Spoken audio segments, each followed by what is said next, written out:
ପିଲାମାନେ ଜୁପିଟର କ୍ଲାसेस को पुणी थे स्वागत। आज विषय मातृभाषा और लोकशिक्षा। आज डिस्कसन करवा यही विषयर बही थिबा सरलार्थ गुड़िक आम यही सरलार्थ गुड़ी 100टी वार्ड रे केमती लेखा हम सेटा को चेष्टा करवा। प्रथम सरलार्थटी है मातृभाषा रे मनुष्यर जो स्फूर्ति हुए अन्य कौनसी द्वितीय भाषा रे ता हुए नहीं। उत्तर रे लिखिबा विषय मातृभाषा और लोकशिक्षा। लेखक श्री गोलक बिहारी धल। मातृभाषा रे ... जमती लिखाई सेमती लिखिबे ता हुए नहीं। एही गद्यांशटी भाषा तत्वविद गोलक बिहारी धलक मातृभाषा और लोकशिक्षा प्रबंधरू ग्रहण करा जाइछि। एठारे प्राबंधिक जड़े व्यक्ति पाई ता मातृभाषार गुरुत्व संपर्क में आलोकपात करिसंति। निज परिचय और प्रतिभार प्रकाश पाई मातृभाषा छड़ा अन्य विकल्प नहीं। अन्न वस्त्र परी यह मनुष्यर प्रथम आवश्यकता और मातृस्तन्य परी प्रथम प्रसाद। सामूहिक भाव में जनसाधारण को अल्प समय मध्य शिक्षित करने को हेले मातृभाषा ही सर्वप्रथम माध्यम। मातृभाषार साहाय्य नहीं एक कार्य जेते शीघ्र करा जाई पारिबो विदेशी भाषार साहाय्य रे ताहा होई पारिबो नाही। एहार कारण हेउची मातृभाषा रे मनुष्यर जो सहजता और स्वाभाविकता थाए ताहा अन्य कौनसी द्वितीय भाषा रे न थाए। वास्तव रे देखिया को गले दैनिक व्यवहार रु नहीं सामूहिक भाव विनिमय निमंते मातृभाषार गुरुत्व संपर्क में प्राबंधिक मत बेस रोचक। एबे आसीबा आमे द्वितीय सरलार्थ। द्वितीय सरलार्थटी है किंतु आम देशर ज्ञान भंडारटा इंग्रेजी रे थिबारु कोटी कोटी जनता आखि थाउ थाउ अंध। एबे उत्तर रे लिखिबा जेमती लिखाई विषय मातृभाषा और लोकशिक्षा। लेखक गोलक बिहारी धल। किंतु आम देश रे ... थाउ थाउ अंध एहीपरि लिखिबे। उल्लेखित गद्यांशटी लेखक गोलक बिहारी धलक मातृभाषा और लोकशिक्षा प्रबंधरू आसीची। एठारे लेखक इंग्राजी शिक्षा हेतु भारतीय माने किपरि आखि थाउ थाउ अंध होई रहिचंती से संपर्क में आलोचना करिचंती। आम देशर ज्ञान भंडार वर्तमान इंग्राजी भाषा द्वारा कबलित।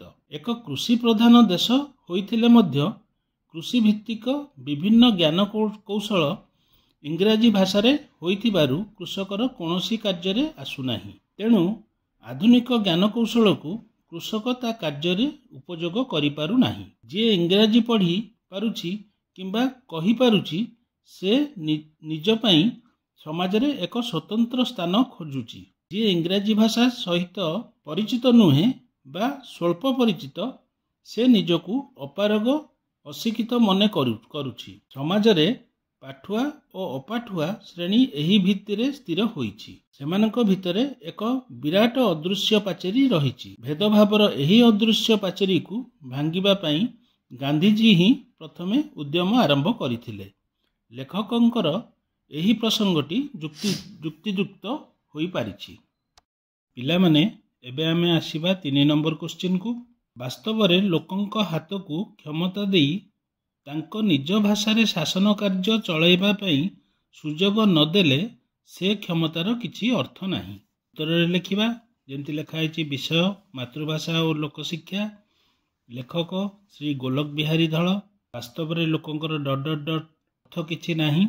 उल्लेखित गद्यांशटी लेखक गोलक बिहारी धलक मातृभाषा और लोकशिक्षा प्रबंधरू आसीअछि। भारत परी धर्मनिरपेक्ष गणतांत्रिक शासन व्यवस्था रे मातृभाषा माध्यम शिक्षार गुरुत्व उपरे लेखक आलोकपात करिसंति। गणतंत्रर मूल उत्स है शिक्षा। भोटर उपयुक्त शिक्षा न पाइबा जाए देश रे गणतंत्र सफल होई पारिबो नाही।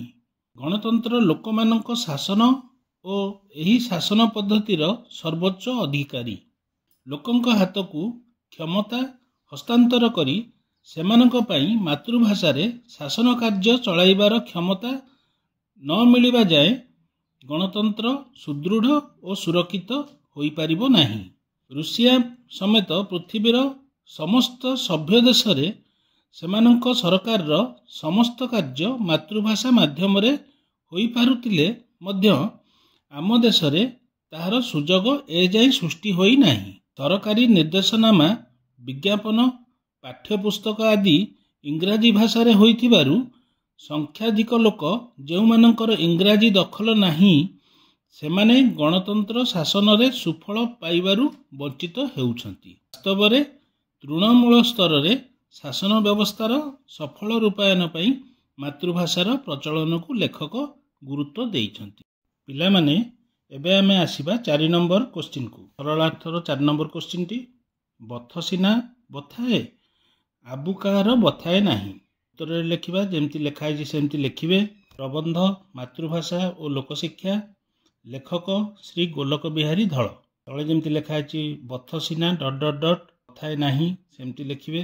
ଉକ୍ତ ଗଦ୍ୟାଂଶଟି ପ୍ରାବନ୍ଧିକ ଶ୍ରୀ ଗୋଲକ ବିହାରୀ ଧଳଙ୍କ ମାତୃଭାଷା ଓ ଲୋକଶିକ୍ଷା ପ୍ରବନ୍ଧରୁ ଆନିତ। ମାତୃଭାଷାର ଉନ୍ନତି ପାଇଁ ଆମକୁ କାହା ଉପରେ ନିର୍ଭର ନକରି କିପରି ଆତ୍ମପ୍ରୟାସୀ ହେବାକୁ ପଡ଼ିବ ସେ ବିଷୟରେ ଲେଖକ ଏହି ପ୍ରବନ୍ଧରେ ପରାମର୍ଶ ଦେଇଛନ୍ତି। ମାତୃଭାଷାକୁ ନେଇ ପ୍ରତ୍ୟେକ ବ୍ୟକ୍ତିଙ୍କ ମନରେ ଗର୍ବ ଓ ସ୍ୱାଭିମାନ ରହିବା ଉଚିତ। ଭାରତବର୍ଷରେ ବଙ୍ଗଳା ପରି ପ୍ରାଦେଶିକ ଭାଷାକୁ ଦୁନିଆର ଲୋକେ ଜାଣୁଥିଲେ ମଧ୍ୟ ଓଡ଼ିଆ ଭାଷାକୁ କେହି ଜାଣିପାରୁନାହାନ୍ତି। ଏହାର କାରଣ ହେଉଛି ଓଡ଼ିଆ ଭାଷା ସାହିତ୍ୟକୁ ଆଗେଇ ନେବା ପାଇଁ ଆମ ଲୋକମାନଙ୍କ ପାଖରେ ଇଚ୍ଛାଶକ୍ତିର ଅଭାବ। ଶିକ୍ଷିତ ଓ ବାବୁ ଶ୍ରେଣୀୟ ଲୋକମାନଙ୍କ ଦ୍ୱାରା ଯେଉଁ ବାସ୍ତବ ପ୍ରୟାସ ହେବା କଥା ତାହା କରାଯାଇ ପାରୁନାହିଁ।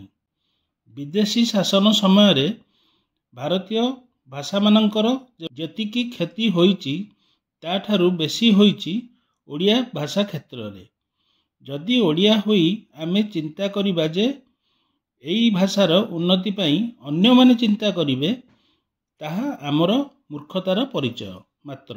ଏଣୁ ପ୍ରତ୍ୟେକ ମଣିଷ ନିଜ ଭାଷାର ଉନ୍ନତି ପାଇଁ ଯଥାସମ୍ଭବ ପ୍ରୟାସ କରିବା ଆବଶ୍ୟକ। ଲେଖକ ଲେଖିଥିବା ଉକ୍ତି ବଥ ସିନା ବଥାଏ କିନ୍ତୁ ଆବୁ କାହାର ବଥାଇ ନଥାଏ, ଏହା ଏକ ଅତ୍ୟନ୍ତ ବାସ୍ତବଧର୍ମୀ ଓ ଗ୍ରହଣୀୟ ଠିକ୍ କଥାଟି ଏଠି ଲେଖକ କହି। ପିଲାମାନେ, ଏହା ଥିଲା ଆମର 4ଟି ସରଳାର୍ଥର ଡିସ୍କସନ୍। ସେକେଣ୍ଡ ପାର୍ଟରେ ଆମେ ଆସିବା question answer, multiple type question answer ଆସିବା। ଆପଣମାନେ ଡେସ୍କ୍ରିପସନ୍ ବକ୍ସରେ ବି ଯାଇକି ଅନ୍ୟ ଗୁଡ଼ିକ ଯେଉଁ ବିଷୟ ଅଛି ସବୁ ଗଦ୍ୟ ପଦ୍ୟ ସବୁ ବିଷୟ ଅଛି ତାହା ମଧ୍ୟ ଦେଖିପାରିବେ, ଆଉ ମଧ୍ୟ ତା ଦେହରୁ ରେଫରେନ୍ସ ବି ନେଇପାରିବେ। ସେଥିପାଇଁ ଆପଣମାନେ ସବସ୍କ୍ରାଇବ୍ କରି ରଖନ୍ତୁ। ପିଲାମାନେ ଯେଉଁମାନଙ୍କ ସାଙ୍ଗସାଥିମାନେ ପଢ଼ୁଛନ୍ତି, ଓଡ଼ିଆ ପଢ଼ୁଛନ୍ତି, ସେମାନଙ୍କ ସହିତ ସେୟାର କରନ୍ତୁ, ସେମାନେ ବି ପଢ଼ିବାର ସୁଯୋଗ ପାଆନ୍ତୁ। ପିଲାମାନେ ଚ୍ୟାନେଲଟିକୁ ଲାଇକ୍ ସବସ୍କ୍ରାଇବ୍ କରନ୍ତୁ। ଧନ୍ୟବାଦ।